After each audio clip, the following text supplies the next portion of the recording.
తెలంగాణలో ముఖ్యంగా మిత్రులారా, ఈరోజు వార్తలు చెప్పే ముందు ఇదొకసారి చూడండి. ప్రశ్నించే వాళ్ళంటే ఈ కాంగ్రెస్ పార్టీకి భయం. ఏ విధంగా అయినా కుట్రలు చేయాలి. తెలంగాణ ఉద్యమం నడుస్తున్నప్పుడు కేసీఆర్ను విమర్శించినట్టుగా కేసీఆర్ మీద చేసినటువంటి విమర్శలు నాకు తెలిసి సమకాలీన రాజకీయ జీవితంలో ఎవరి మీద కూడా చేయలే. ఎందుకంటే ప్రశ్నించే వాళ్లకు ఈ సీమాంధ్రులకు ఈ కాంగ్రెస్ పార్టీకి సంబంధించి నచ్చదు.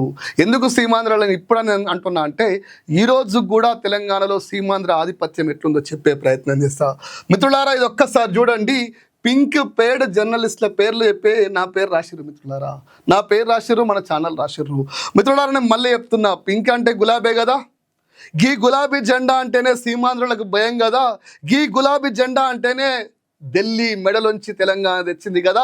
గీ గులాబీ జెండానే తెలంగాణలో ఉద్యమాన్ని నడిపింది, తెలంగాణ ఉద్యమాన్ని పుట్టించింది కదా. దేశాన్ని ఒప్పించి మెప్పించి తెలంగాణను తెచ్చింది కదా. 10 ఏళ్లలో దేశంలో ఎక్కడ సాధ్యం కానీ అభివృద్ధిని చేసింది కదా. గా గులాబీ అంటే ఆ సీమాంధ్ర బానిసలకి, సీమాంధ్రులకి, ఆ సీమాంధ్రుల బానిసలకి నచ్చదు కాబట్టే ఇట్లా నా మీద కామెంట్ చేశారు మిత్రులారా.